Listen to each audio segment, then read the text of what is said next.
All right, I guess it's time for a check-in of my intermittent fasting and taking control of my eating disorder. It's been 2 years since I made a resolution to normalize my relationship with food. I've made a lot of progress over the 2 years, and I thought I would review this. Not only for my viewers, but also for myself. I love going back and watching where I've been and how bad things could be when I'm having a difficult situation. So we begin in late 2019 when I thought about how out of control my eating habits were. I was working as an adjunct professor. I had a student who drove me nuts, and not for his doing, but for my doing. I had a class and I had office hours right before the class, and my student was going to show up during my office hours. It was 6 o'clock if I remember correctly. I had another job at a tutoring center. I get off the other job at 5:30. I had some time to go pick up some food at Whole Foods, pick up something from the buffet area. And I went to the campus. I went to the break room to eat. And by the time I got to the break room, I think it was 5:45. I can't remember the exact details. And I sit down, and my student shows up to the break room. I mean, the break room is technically off limits to the students, but you got kids who are 18, 19, they don't care. I thought he had a very quick question, so I didn't hesitate to start answering him. And then the question became very long-winded. I got impatient with him. I wanted to get back to my meal, especially because I knew I had office hours at 6. I knew lots of kids that were going to show up, and then I knew at 7 I wouldn't have time to eat for another few hours, and I didn't want my food to get cold either. That's how picky I used to be. And I got very anxious in trying to finish answering him, and he got very upset, and he straight up told me he wanted to drop the class. He said it was the second day of class. He's already running into trouble. This is not a good sign. How do I drop the class? And he said a few fighting words too, like how disappointed he was, and anyway, I got pumped up with adrenaline, and somehow I answered him, but I had a very rushed meal after I answered him, and I was very upset. And that's when I realized, oh my God, my eating disorder is jeopardizing everything. Because you got to remember, not long before that, I lost another job over eating disorder kind of problems. I had lost a girlfriend over it. My family had pretty much disowned me over it. I had ruined vacations over it. The student 2 years ago was kind of the last straw that it was like, I need to do something about it. It was November of 2019 when this transpired. So I made a resolution to normalize my relationship with food. And I've never made a resolution to lose weight. People often see me and they ask me how my resolution to lose weight is. I have to correct people all the time. Those are very, very, very different concepts. I would recommend nobody to make the resolution to lose weight, because losing weight is only one part. Weight problems are only one part of having a bad relationship with food. Right? They're one symptom. They're the most visible symptom for a lot of people, unfortunately, because a lot of people have body image problems. The real problem is that you're out of control. Get that in your head. You are out of control, for a lot of people at least. Even myself today, I still consider my eating out of control. I'll get to that in a second.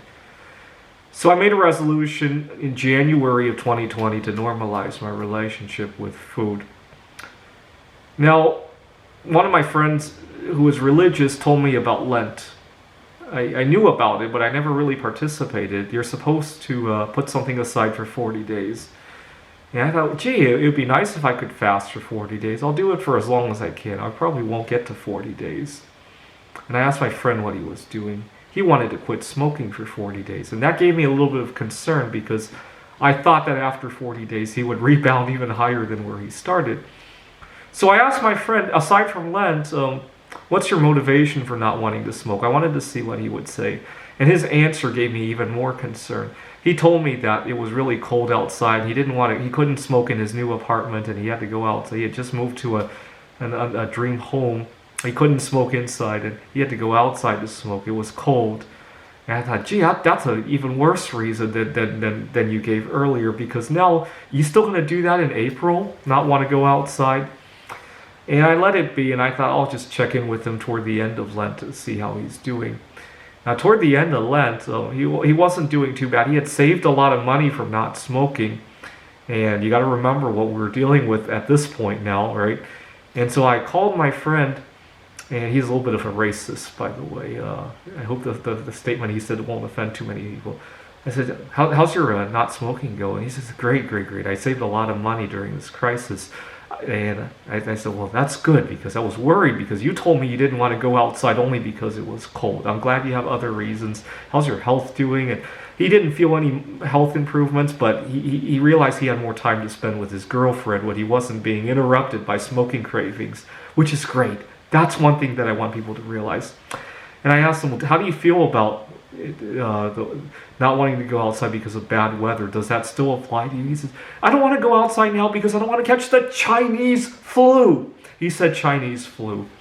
And I tried to laugh it off. Anyway, so that's good.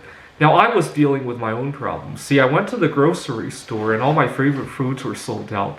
And it was less challenging than it had been 3 months earlier when my students showed up early, but it was still a challenge. I was talking to my mom on the phone. She was worried for me. She wanted to overnight me some toilet paper in case I didn't have any. And I told her not to worry about that. I didn't want her to go out to a crowded post office to do that. It was more important that she stayed safe. I could clean up myself some other way. I was at the grocery store. My mom called me, and she overheard me asking one of the employees there when they would get my favorite brand of kielbasa sausages. And my mom wanted to overnight that to me too. And I said, don't worry about it. Just stay home and stay safe. And I'm so glad that I was able to push through that. Had that happened months earlier, I would have been a huge mess, right? Even then I was a mess. So I went home from the grocery store and I started writing an AI for the game of backgammon.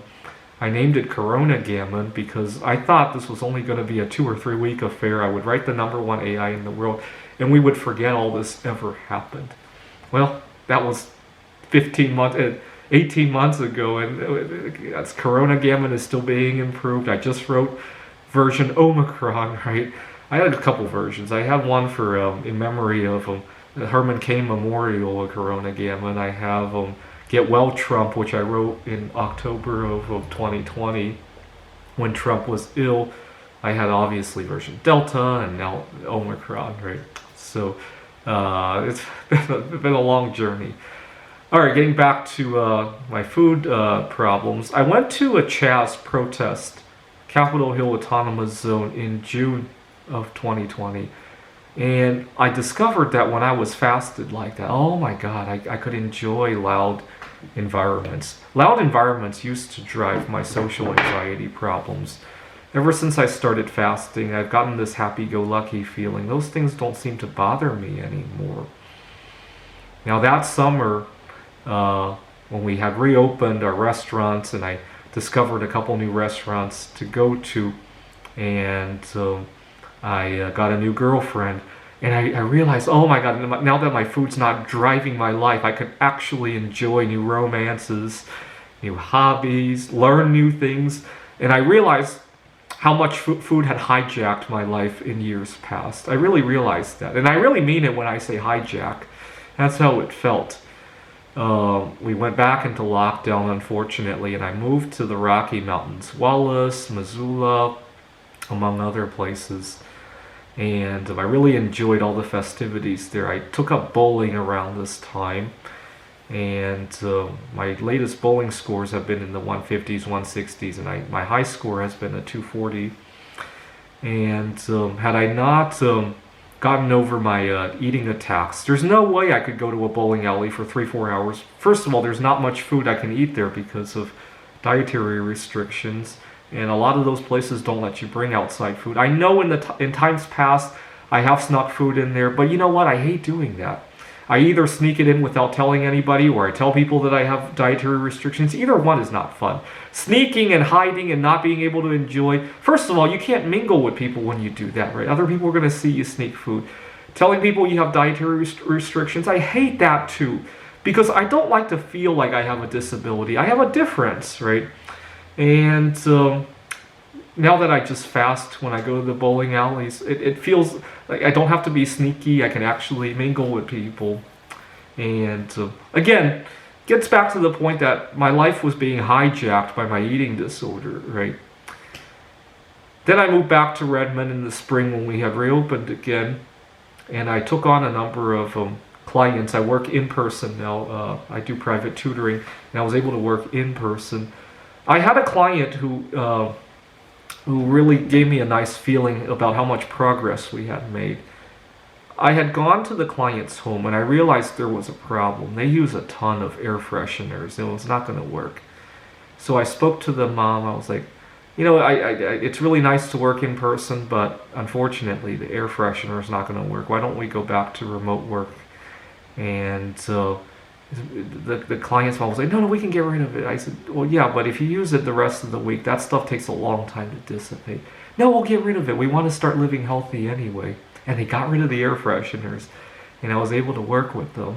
See, 2 years earlier, it would have never played out that way. I think nowadays people are more aware of their surroundings, their health. They're more open to things. Not to mention the slower pace of life. People are more willing to learn new things, right?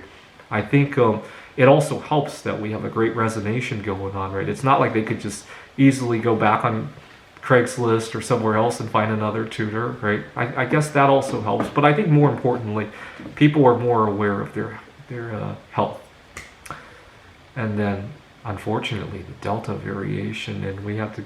I went to Phoenix to ride out Delta, and I went to a board game club, and I made some more friends, and again, I was able to enjoy new romances. I was able to learn new board games. I was able to, I wrote version Delta of my Corona Gammon program, right? During my time in Phoenix is when my bowling score really started to ratchet up, right? And didn't have to deal with food hijacking every aspect of my life. I really mean it when I say it in those terms. And then I came back to Redmond to work with some of my clients again, and unfortunately, it looks like that might be appended again, but I'm trying to enjoy it while I can, because I realize that our social connectivity is our most important asset, right? So this past year, King County now requires us to show proof that we've taken this one pharmaceutical drug in order to go out in public. I haven't run into too many barriers from that. And I credit that to the fact that I've made a lot of important connections, social connections in life.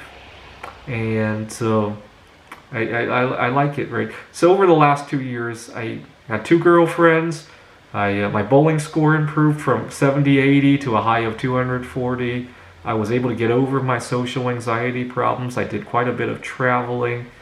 And I practiced actually not 1, but 2 religious fasts. I'm not even religious. I did one for Lent for my friend, and then I did one for Yom Kippur for another friend in Phoenix.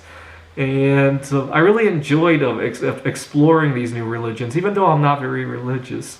And I just want to say that to anybody who thinks that life stops when they stop eating, I feel sorry for you. I've really enjoyed it. It's like a new portal has opened up to all this stuff now that I put the food aside, right? And I hope you will join me in enjoying these new things in life.